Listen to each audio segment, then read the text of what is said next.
Hello everyone, in today's video we are going to learn element of design. So when we say interior design or fashion design, graphic design or product design, to create any kind of design, we need some elements. So there are some 8 fundamental elements that we are going to explore in this video. So as you see on the screen, there are 8 elements. Our first element is dot, then line, then 2-dimensional shape which has a height and length, then 3-dimensional is form, a texture, color, then value is a gradation, and last is space. And the space means a negative positive space. As you see from the visuals, you must have got an idea about what are the meanings of these elements. So here on the screen, you can see visuals of different design streams like graphic design, product design, architecture, fashion design, and art. Let's guess the elements which are presented in the graphic design. So there is a dot, line, shape, color, value, and the space is used in the poster. In the product design, you can see it's a 3-dimensional form. Then a dot, color, line, and value is used. The third one in architecture, it's again a form. It's 3-dimensional, and there are different type of rhythmic lines on the structure. Then a vertical, horizontal line on the glass. Value is used. You can see the gradation of one color. In fashion design, you can see there is a dot, line, texture is used, and a negative positive space because it's a pattern. In art, this is a Starry Night Van Gogh's painting. You can prominently see the element is color and line and shapes. So now you must have got an idea that where we have to actually use these elements in design. Let's begin and study them individually. So I'm starting here with my first element, dot. So here on the screen I'm showing some example. By only using a dot element of a different sizes, you can create an interesting patterns. If you know the stripling technique in art, a beautiful rendering technique is done with the dots.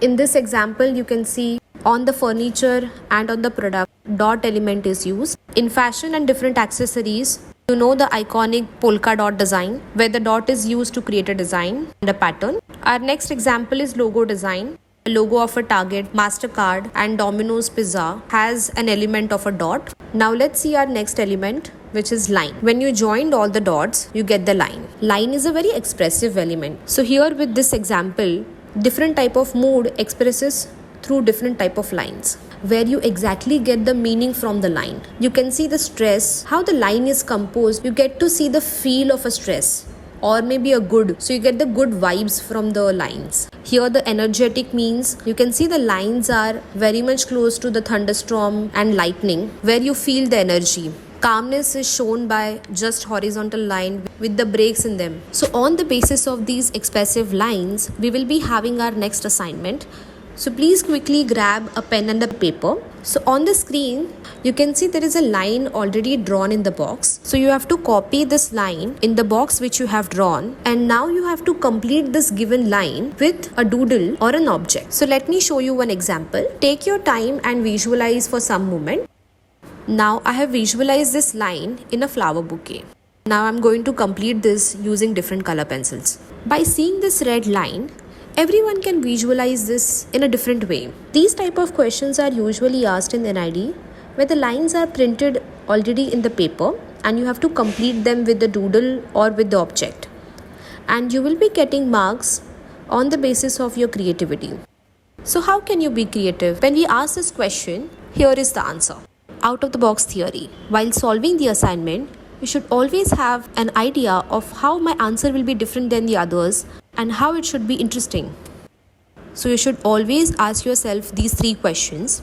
What if, how else, and why not? These 3 questions will always help you to come up with unusual ideas. So when you say what if, you always think of more than 1 or 2 ideas which are uncommon. How else will help you to present your idea in a different way and you will be open to more possibilities. Why not will help you to take risk and think different ideas which are unusual and uncommon. So this way you can be more creative in your work. And with this line, I have made a rocking chair. So think about different ideas. Pause this video for 10 minutes and finish each box in 5 minutes. Let's see our next element, shape. A shape is a 2-dimensional which has a height and the length. There are two types in shapes. One is geometrical and the other one is natural shapes. Geometrical shapes are circle, triangle and square. A natural shape is a silhouette of any three-dimensional object. So as you see on the screen. So when you overlap shapes with each other, there are two types. One is a transparent, where you can see the back and the front, both the shapes together because of its transparency. And in opaque overlapping shapes, you can only see the front shape completely and the back shape, a part which is overlapped, will not be visible. Let's see through example how we can use shapes in design. So on the screen you can see I have used only geometrical shapes and I have created a design. In this design, I have used only natural shapes. Let's see with the next example. In graphic design, while creating a logo, we have always used a shape. A font is also considered as a shape.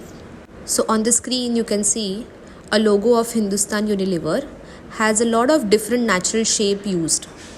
In signages, pictograms, in the public area, we have seen the shapes are used. In fashion, to create a pattern, we use different type of shapes. Let's see the next element, form. On the screen, you can see there is a cube.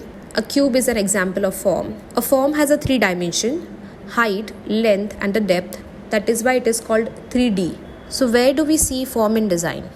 The products which we use daily in our life are in 3-dimensional, which is an example of form.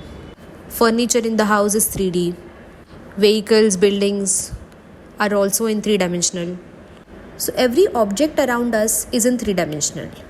When we say different type of 3-dimensional objects, we'll somewhere have a basic forms like sphere, cone, cylinder, cube, pyramid, hemisphere and so on. So on the screen you can see different forms of 3-dimensional objects. So all the objects around us has somewhere a basic form in them. For example, orange, globe, ball is a sphere. Ice cream pencil is in a conical form. A glass, candle, battery is in the cylinder form. A box, dice is in a cube form. A lamp, a house is in a pyramid form. There are some objects which are combination of two forms. For example, a pencil and the bottle has a 2 forms, a cone and a cylinder. A house is a combination of cuboid and a pyramid. So this way you can see many examples where you can see multiple forms are attached in one object. So here is the task for you. On the basis of element form, you can go out and find 5 different forms from your surroundings and rapidly sketch them on paper in 3 dimensions. So we have finished here first 4 elements in this video. In the next video, we are going to continue with next 4 elements.